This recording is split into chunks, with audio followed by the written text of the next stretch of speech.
모라비안 선교사들이 그린랜드라고 하는 곳에 처음으로 선교사를 파송했을 때 그곳에서 선교사들은 복음을 아주 열심히 전했습니다. 이 모라비안 선교사들은 굉장히 복음적인 선교사고 아주 철저하게 어떤 면에서 보면 세상을 거의 떠난 것 같은 구별된 삶을 사는 그런 신앙 집단 단체입니다. 그래서 이들은 복음을 전할 때 한 사람이 예수를 믿으면 열심히 기독교 교리를 가르쳐서 완전한 그리스도인을 만들어야겠다. 자기들과 똑같은 그런 신앙을 가진 신자로 만들어야겠다. 그렇게 생각하고 기독교 교리를 열심히 가르쳤습니다. 근데 여러분 놀라운 것은 한 사람을 개종자로 만들어서 신자로 만드는데 17년이 걸렸다고 합니다. 17년. 어느 날 매우 사악한 원주민 하나가 이 선교사 음악에 들렸다가 우연히 선교사가 성경을 읽는 그런 소리를 듣게 되었습니다. 그때 그 선교사가 읽고 있었던 성경은 예수님의 생애 중 마지막 생애 한 주간 그 사건에 대한 말씀이었습니다. 말씀이었습니다.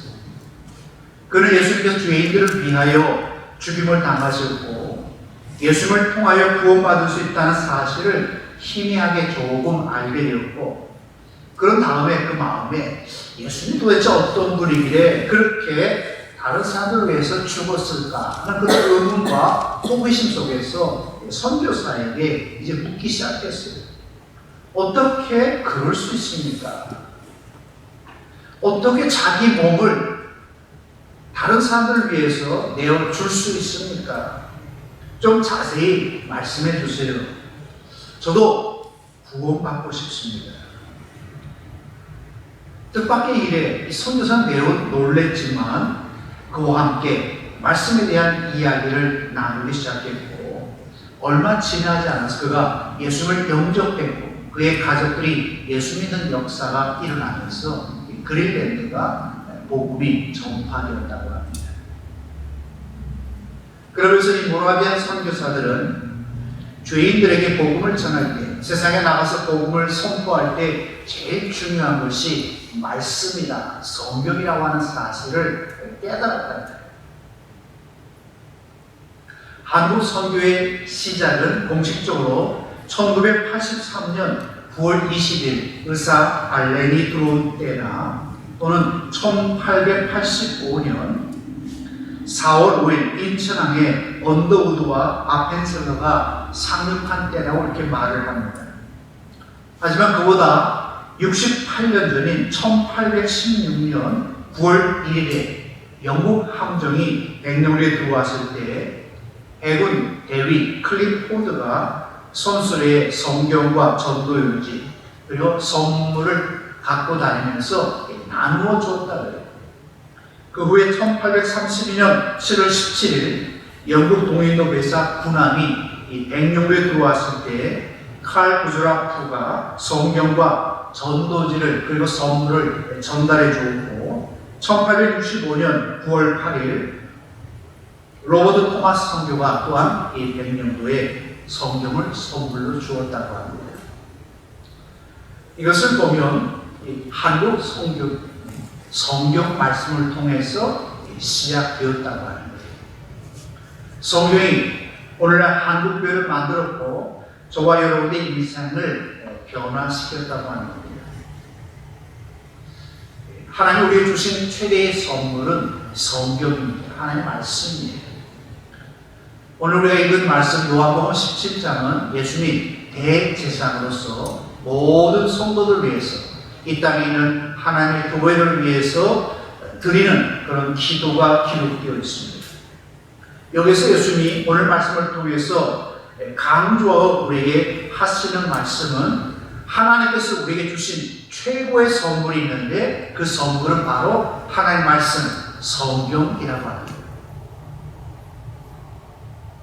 4절을 보면 내가 아버지의 말씀을 저에게 주었다 그렇게 말했는데 저희라는 말은 성경은 예수 믿는 사람뿐만 아니라 교회 공동체에 주신 선물이라는 그런 의미입니다. 이런 의미에서 교회는 말씀 공동체입니다. 말씀을 중심으로 성도들이 모인 그런 공동체라는 거예요. 말씀 중심으로 세워졌고 그곳에 모인 성도들이 말씀 따라 살아가는 말씀 공동체라는 겁니다. 그렇다면 우리는 이런 질문을 해보아야 합니다. 왜 교회는 말씀 공동체가 되어야 하는가? 아무리 하나님 말씀을 주셨다 그래도 그 말씀 때문에 우리가 공동체가 되어야 하는가? 아니면 다른 어떤 이유가 있는가? 왜 우리는 하나님 말씀 따라 살아야 하는가 하는 것들을 우리가 질문하면서 오늘 그 질문에 다양한 답을 여러분과 함께 나누기를 원합니다. 첫째, 말씀을 통해서 우리가 악으로부터 보호받고 하나님의 자녀로 살아가는 법을 배우게 되기 때문입니다.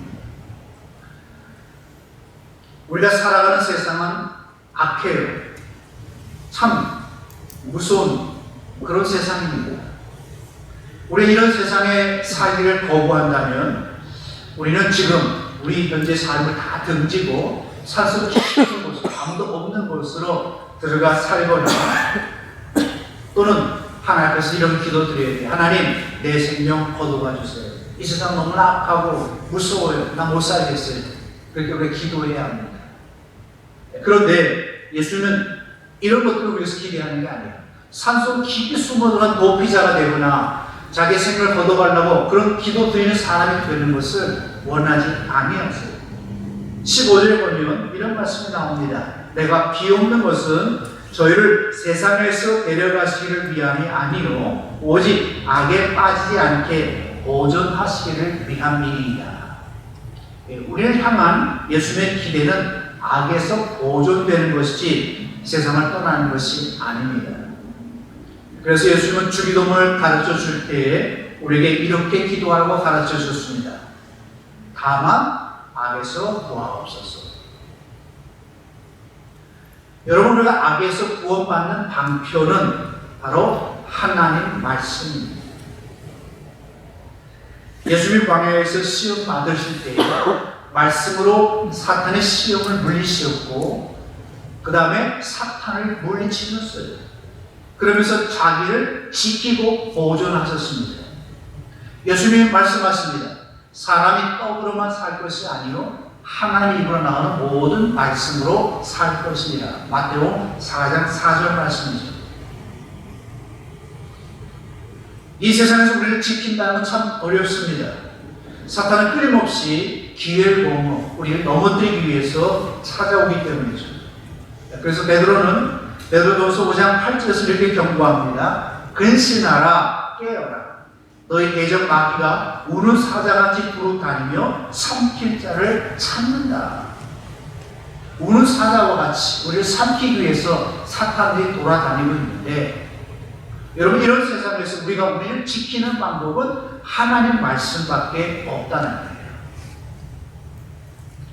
오래된 유머인데요. 잠깐 여러분에게 소개합니다. 정글을 탐험하던 선교사 앞에 사자 한 마리가 나타나서 이 선교사는 무서워서 얼떨결에 엎드려서 하나님께 기도했습니다. 오 하나님, 다만 악에서 구하옵소서. 그러자 동시에 사자가 엎드려 기도했어요. 선교사가 깜짝 놀라서 또 사자가 도대체 무슨 기도를 하는가 하고 귀를 기울여봤더니 사자가 이렇게 기도했습니다. 오 하나님, 저에게 일용할 양식을 주시니 감사합니다. 자, 제가 지금 성경을 인용한 그 유머를 소개해드렸는데 요즘 세상은 너무나 악한데 사탄마저도 어떻게 해요? 성경을 가지고 말씀을 가지고 우리를 미혹해 온다는 거예요. 여러분, 이단들이 많잖아요. 우리 주변에. 그들은 하나님 말씀을 가지고 특히 예수 믿는 사람들을 찾아와서 성경책을 펴놓고 우리 성경 공부해보자, 한번 성경 토론해보자 그러면서 우리에 다가온다는 거예요. 그래서 더욱더 우리가 이 악한 세상에서 우리의 신앙을 지키고 우리를 보존하려고 하면 우리가 어떻게 해야 돼요? 말씀에 대해서 확고하게 서 있어야 된다는 거예요. 말씀의 반석에 서 있어야 된다는 거예요. 그래야만 우리 스스로를 우리가 보존하고 지킬 수 있다고 하는 거죠. 우리를 구원하는 길이나 사탄의 시험을 물리칠 수 있는 유일한 길은 하나님의 말씀입니다. 그래서 하나님의 전신갑주를 입으라고 말씀하시면서 성령의 검을 가지라고 말씀하셨는데 그 성령의 검이 뭐죠? 바로 하나님의 말씀을 합니다. 하나님의 말씀, 성경을 말합니다. 사탄을 물리칠 수 있는 유일한 도구가 성령의 검, 하나님의 말씀이라고 하는 거죠.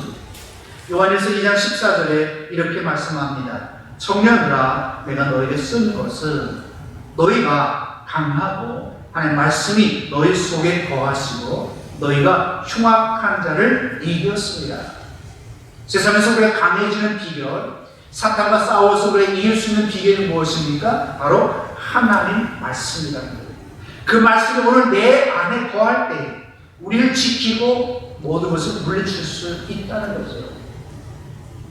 저는 여러분이 무엇보다도 매 순간순간마다 하나님의 말씀을 듣고 또 만나는 사람과 나누면서 강해지고 또 사탄의 시험을 물리치고 영적인 싸움에서 승리하는 그런 사람이 되기를 간절히 바랍니다. 둘째로 이 교회가 말씀 공동체라고 말하는 것은 하나님의 말씀으로 우리 예수 믿는 사람이 거룩해져야 한다는 말이에요. 자, 성도란 이름 자체가 거룩하잖아요. 하나님도 거룩하니 또 우리도 거룩해야 된다고 말하잖아요. 근데 그 거룩해지는 비결이 뭡니까? 방법이 뭐예요? 바로 하나님 말씀이라고 하는 거죠. 17절에 보면 저희로 진리로 거룩하게 하옵소서. 아버지의 말씀은 진리이다. 진리가 우리를 거룩하게 하는데 그 거룩하게 하는 게 뭐예요? 구체적으로 하나님 말씀이라고 합니다. 교회가 왜 힘을 잃었습니까? 왜 썩은 냄새나고 부패하고 온갖 문제가 발생합니까? 말씀 공동체인 이 교회 안에 하나님 말씀이 없기 때문에 그래요. 여러분, 많은 분들이 교회에 와서 말씀을 듣기를 원하는데 이 강대상에서 선포되는 목사님의 설교를 보면 많은 분들이 말씀을 전하지 않아요. 그냥 세상적인 일반적인 이야기들을 너무 많이 전해주어요.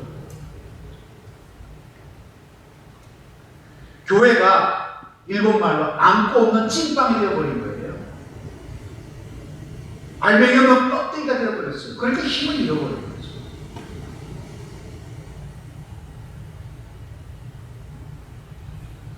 교회가 거룩함을 잃어버리니까 세상으로부터 신뢰심도 잃어버렸어요. 거룩할 때는 세상 사람들이 추하고 더럽고 악하다는 개념 속에서 볼 때에도 우리하고는 좀 달라. 그리고 교회를 다시 받고 예수 믿고 싶은 마음이 저절로 생겼는데 요즘은 교회를 오면 더 부패했어. 더 썩었어. 그렇게 말하는데 그 이유가 뭐냐는 거예요. 하나님 말씀이 없기 때문이라는 거죠. 여러분, 교회가 말씀을 떠나거나 하나님 말씀이 없으면 교회가 아닙니다. 세상에서 여러분이 하나님 말씀을 떠나 살면 여러분은 하나님의 자녀가 아니에요. 목사, 장로, 권사, 집사 이런 직분 가졌다 그래서 하나님의 자녀가 되고 거룩해지는 게 아닙니다. 옛날 이야기인데요. 어느 전도사님이 갑자기 목사님이 되더니 목소리가 변해요. 아주 거룩하고 아주 엄숙한 목소리. 목소리 바꾼다고 거룩해집니까? 어떤 분은 갑자기 걸음걸이가 조금 달라지더라고요. 여러분, 걸음걸이 좀 달라진다고 거룩해집니까? 아니잖아요. 많은 분들이 그런 착각 속에서 산다는 거예요. 또한 성경은 우리가 가지고 다니면 그것이 우리를 보호해주는 부적이 아닙니다. 여러분, 영화 같은 데 많이 보면 십자가 이렇게 들이대고 막 성실 갖다 대고 그러면 사탄이 막 무서워하고 도망가고 죽고 그러잖아요. 그다 거짓말이에요. 성경 십자가 부정 아닙니다. 콧방 먹기 위해 사탄이. 성경을 갖고 다니면 우리가 거룩해지는 거 아니에요. 요한일서 1장 3절에 이 예언의 말씀을 읽는 자와 듣는 자들과 그 가운데 기록한 것을 지키는 자들이 복이 있다 했습니다. 여기서 우리가 주목해야 할 말은 지킨다는 말이에요. 읽어라, 들어라, 그 다음에 지켜라라는 건데, 읽고 들어도 지키지 않으면 아무 소용이 없습니다. 지킨다는 것은 하나님의 말씀을 실천하는 것을 말하죠. 순종을 말합니다. 하나님의 말씀에 순종하면 사탄이 시험에서 실패하고 사탄이 대적 못하고 도망갑니다. 말씀을 실천한다는 것이 뭘 의미하는지 아십니까? 하나님 내 안에서, 예수님께서 내 안에서 성육신하는 것을 말합니다. 예수님이 내 안에, 내가 예수님 안에, 그런 말씀 나오죠? 너희가 문을 열며 내가 들어가서 너로 먹고 그런 나로 먹으리라고 했잖아요. 말씀이 내 안에서 성육신 되는 방법이 뭡니까? 말씀 따라 세상에서 실천하고 순종하며 사는 거라는 거예요. 그래서 예수님이 내 안에서 말씀 가운데 성육신 돼서 살아가기 때문에 거룩해지는 거라는 거예요.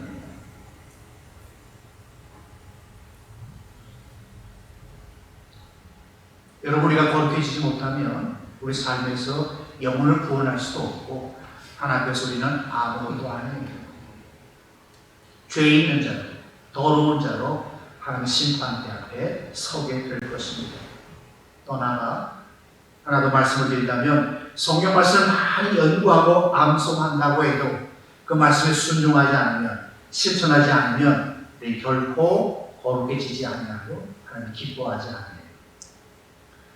그 성경 신학자들 중에서 자유주의 신학자들이 있습니다. 이 자유주의 신학자들은 성경을 어떻게든지 인간의 말로, 인간이 한 것으로 만들어 보려고 애를 써요. 성경에 대해서는 아주 박식한데, 이 자유주의 신학자들 보면 말씀대로 살지 않냐고 말씀 떠난 삶, 하나님 두려워하지 않는 그런 삶을 살아가는 걸 많이 보게 돼요. 그 이유는 딱 하나입니다. 실천하며 살지 않기 때문이라는 거죠. 우리 예수 믿는 사람이 실천하며 사는 그리스도인이 될 때 거룩해지는 것이고, 그 거룩해지는 것이 우리를 구원하는 하나님의 사랑과 은혜를 받는 길입니다. 하나님 말씀이 버리라 그러면 좀 과감히 버릴 수 있기를 바랍니다. 하지 말라 그러면 좀 하지 마세요.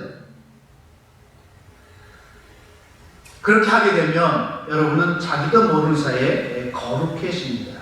앞서 말한 것처럼 그 말씀이 내 안에 거하면서 성육신에서 내 삶 자체가 거룩해지게 되는 거예요. 성육신의 그런 삶을 살면 내 입에서 나오는 말이 예수님처럼 말하게 되고, 예수님처럼 생각하게 되고, 예수님처럼 행동하게 된다고 하는 거예요.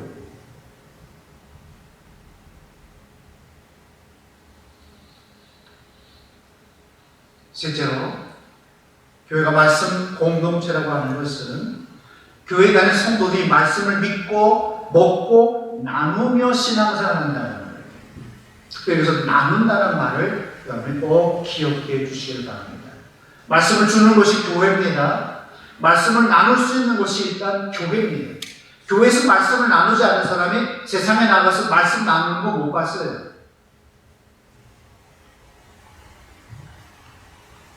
말씀을 나누면 나누는 가운데 나도 모르게 믿음의 확신이 생기고, 그 말씀 나누는 가운데 나도 모르게 세상을 향해 담대해지고, 또 그 말씀 나누는 가운데 하나님 주신 어떤 신령한 은혜를 다시 한번 체험하면서 우리가 말씀대로 살게 됩니다. 그래서 이 말씀 나눈다는 게 참 중요해요. 그리고 이런 삶을 통해서 자기가 변화된 것을 한 사람 한 사람 깨닫게 됩니다. 이런 사람들은 그 사실을 마음속에 염두에 두고 만나는 사람에게 말씀을 자꾸 꺼내서 나누려고 해요.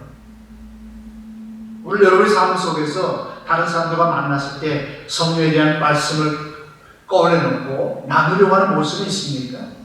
한번 곰곰이 생각해 보세요. 그냥 믿고 먹는 것만으로 끝나면 안 돼요. 말씀 공동체에서는 그것을 나누는 것이 필요하다는 거죠. 14절에 하나님 아버지께서 말씀을 주셨다고 했는데, 이 말씀을 듣는 사람, 먹는 사람뿐만 아니라 특별히 나누는 사람이 변화가 돼요. 그래서 20절에 예수님이 이렇게 기도하십니다. 내가 비옵는 것은 이 사람들만 미함이 아니요, 또 저희 말을 인하여 나를 믿는 그리고 믿게 될 사람도 위함이라. 말씀을 나누는 가운데 나를 유익하게 해주고 행복하게 해주고 새로운 힘을 더해주나야 다른 사람도 그런 은혜 속에 살아간다고 하는 거죠. 말씀 공동체의 교회는 말씀을 나눔으로 성장하고 부흥해 갑니다. 말씀 공동체의 교회는 하나님 말씀으로 거룩해지고 변합니다. 제가 말씀을 증거할 때 세상 이야기는 하지 아니하고 하나님 말씀만을 되수수는 전하려고 하는 이유가 바로 여기에 있습니다. 여기 교회 나온 것은 성경 말씀을 듣기 위해 나온 거거든요. 말씀 공동체에서 성도들이 세상 이야기나 하고 남을 충고는 그런 이야기를 한다고 하면 과연 그 사람의 신앙이 자라고 그 교회가 부흥하고 성장할까요? 오히려 성도들이 병들고 많은 문제가 일어나요. 세상 이야기만 나누다 흩어지다 보면 조금만 어려움이 오면 다 시험에 들고 넘어지더라고요. 그래서 교회가 너무 먹고 마시는 것을 즐기면 안 됩니다. 지금 이미 교회는 특별히 한인의 역할까지 감당을 하고 있어요. 근데 그것까지는 좋은데 교회는 어디까지나 교회가 되는데 먹고 마시는 것이 주가 되면 교회는 한인회와 같은 단체가 되는 거예요.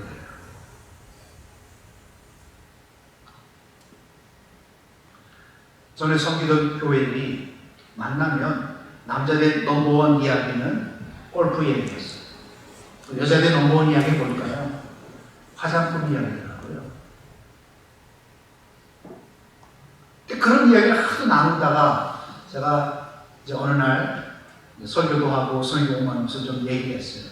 우리 세상 얘기 그만 좀 하고 우리 성경 얘기 좀 나누자. 그리고서 성경 이야기를 나누면서 삶을 말씀 가운데 비추어서 제가 실천한 삶을 나누는 가운데 한 사람씩 두 사람씩 변하기 시작했어요. 그래서 그들의 얼굴에 기쁨이 있었고요. 이제까지 변하지 않던 사람들이 변하기 시작하더라고요. 몇십 년 동안 끊지 못하고 살아왔던 담배도 끊는, 술도 끊는 일도 일어났고 도박도 끊는 그런 일들도 일어났어요. 기꺼이 즐겨왔던 세상의 모든 것들을 끊어버리기 시작하더라고요. 말씀이 나누는 가운데 그 가운데 성의 역사가 임했기 때문에 그런 일들이 일어났다는 거죠. 사랑하는 성도 여러분, 교회에서뿐만 아니라 우리가 만나는 사람과 세상 이야기도 때로 필요하겠지만 할 수 있다면 말씀을 나누는 그런 교제를 할 수 있기를 바랍니다. 앞서 제가 백령도 이야기를 했는데요. 서해 북한과 가장 가까운 섬 중에 하나가 이 백령도입니다. 보통 섬이라고 하면 미신이 아주 강한 곳이에요. 이 백령도에 성경이 전달됨으로 인해서 복음의 역사가 일어났고 주민의 한 90% 정도가 예수 믿는다고 해요.